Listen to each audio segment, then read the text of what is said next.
In the great hall of the royal kraal, King Cetshwayo Kampande sits upon his throne, radiating the authority that has made him the most feared Zulu ruler since his grandfather Shaka. Around him, chiefs bow in reverence, warriors present tribute. The machinery of absolute power hums with perfect precision. But lean closer. Watch the figure who stands just behind the throne, close enough to whisper without being overheard. Chief Ndlela Kampande, the king's most trusted advisor, leans forward with lips nearly touching the royal ear. "My lord," comes the soft voice that has guided kingdoms. The British grow stronger each day. Perhaps it is time to consider their latest proposal. To the assembled court, this appears to be the natural order, the wise counselor offering guidance to his sovereign. The trusted voice that helps transform royal instinct into kingdom policy. The relationship that seems to embody perfect loyalty between ruler and advisor. But if you could see into Ndlela's heart, you would witness something far more dangerous than any enemy army.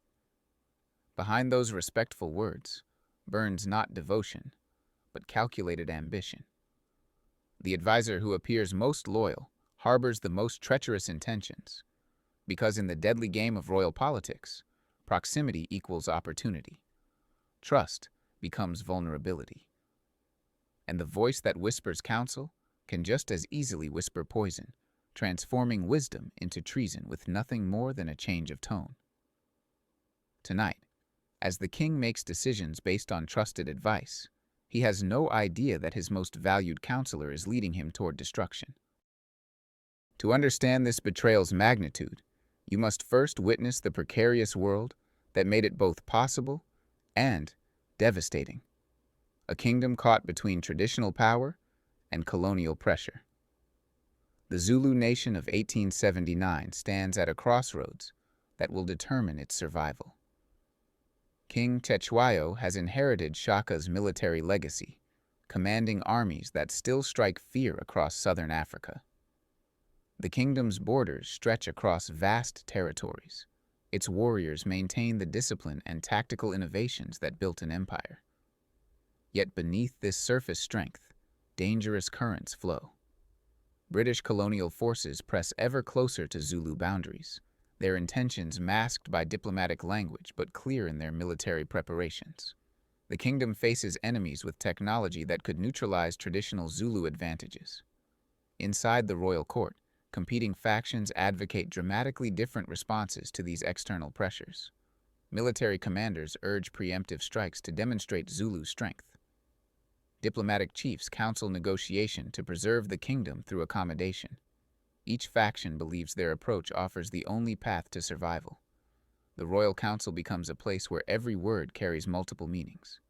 Advisors speak carefully, knowing that counsel accepted today might be considered treasonous tomorrow. The king must navigate between competing loyalties while making decisions that could preserve or destroy everything his ancestors built. Most dangerously, the kingdom's strength has bred overconfidence in some quarters and defeatism in others. Some advisors believe Zulu military superiority guarantees victory against any enemy. Others secretly conclude that resistance is futile against colonial technology and numbers.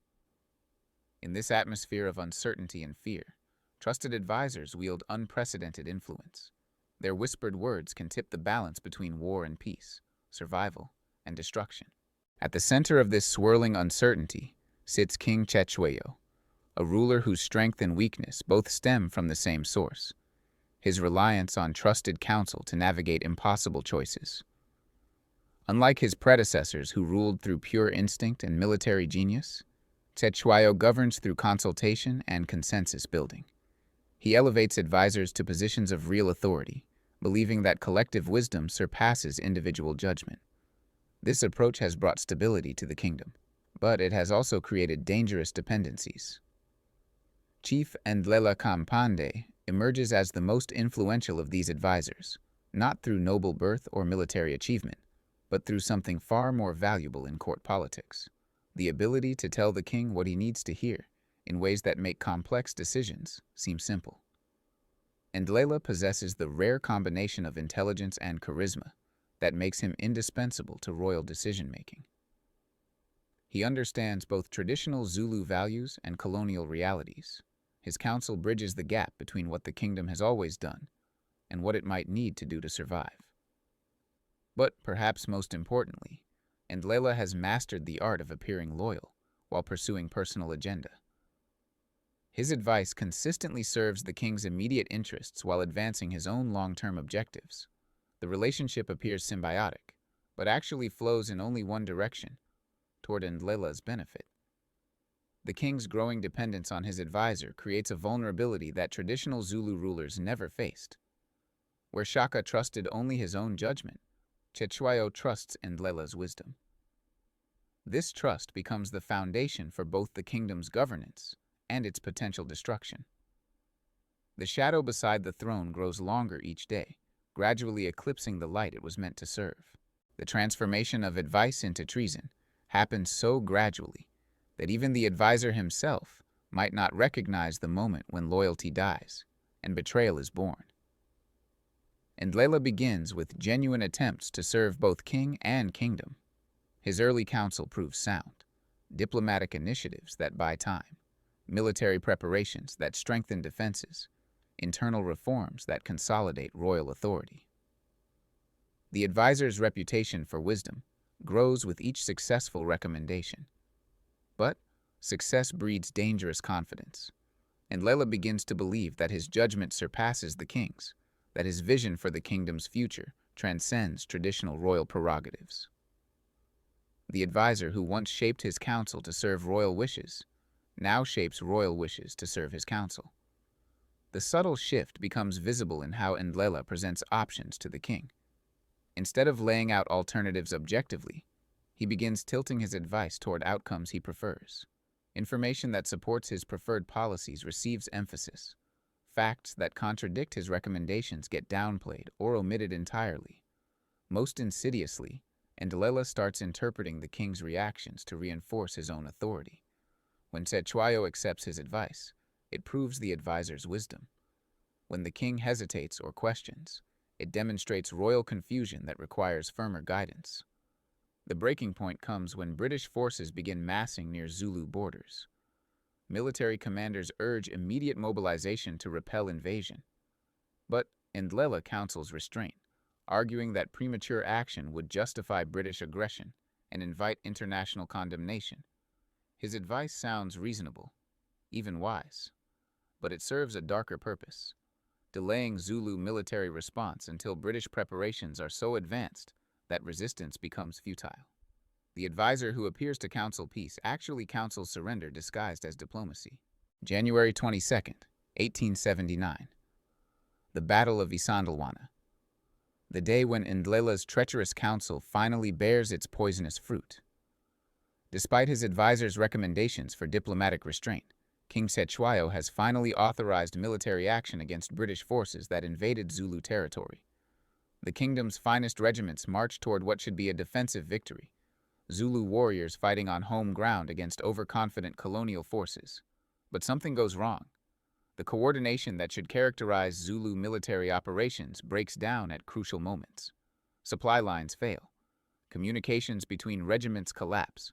Strategic intelligence proves incomplete or misleading.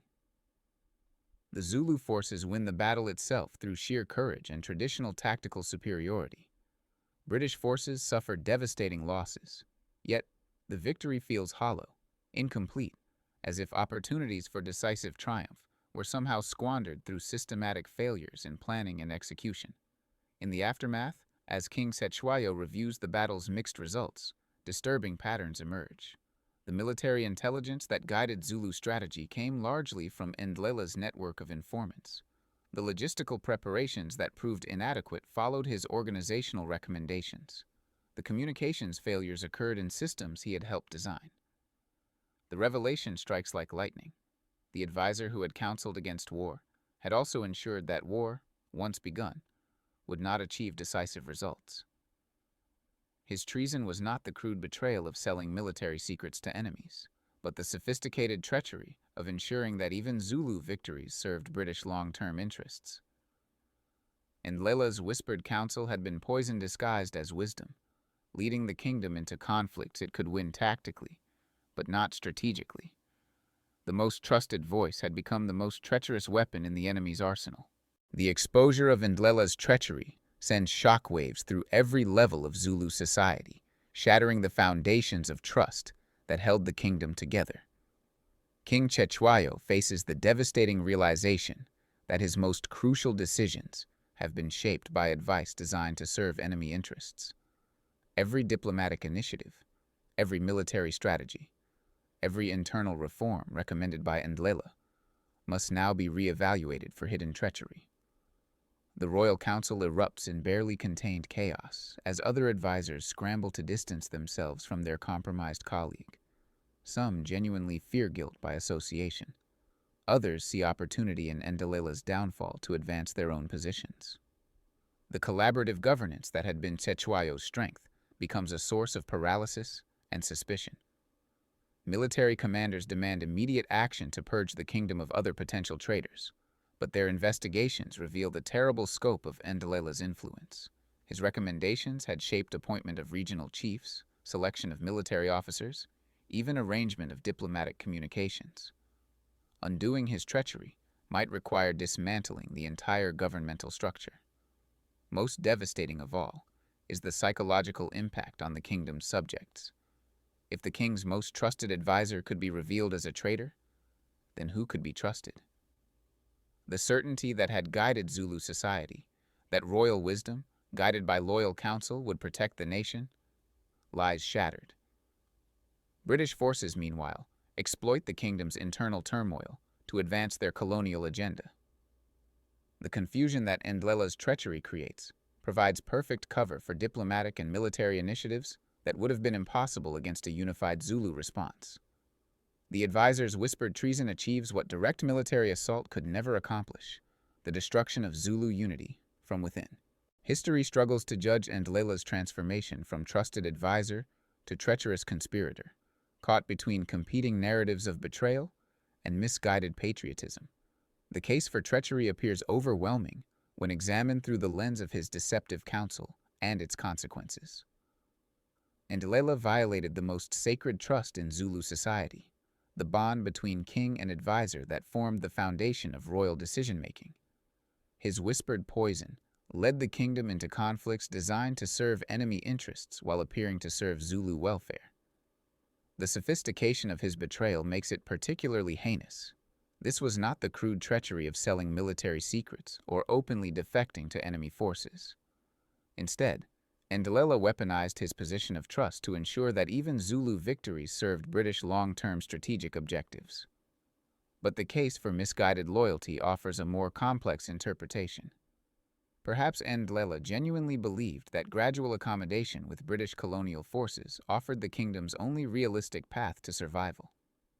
His counsel might have been designed to minimize Zulu losses in conflicts he considered ultimately unwinnable. The advisor's intimate knowledge of both Zulu capabilities and British intentions might have convinced him that resistance would lead inevitably to the kingdom's destruction. His treacherous-seeming advice could represent desperate attempts to preserve what could be saved through managed surrender, rather than catastrophic defeat. The moral complexity deepens when we consider alternatives. Direct confrontation with the king about the kingdom's hopeless strategic position would have meant death for Ndlela and his family. Open advocacy for submission would have branded him a coward and eliminated his influence entirely. Perhaps his whispered treachery was actually whispered realism, delivered through deception because truth-telling had become impossible in a court that confused wishful thinking with strategic planning. Ndlela's legacy haunts Zulu memory as both cautionary tale and tragic reminder of how trusted voices can become the deadliest weapons in political warfare.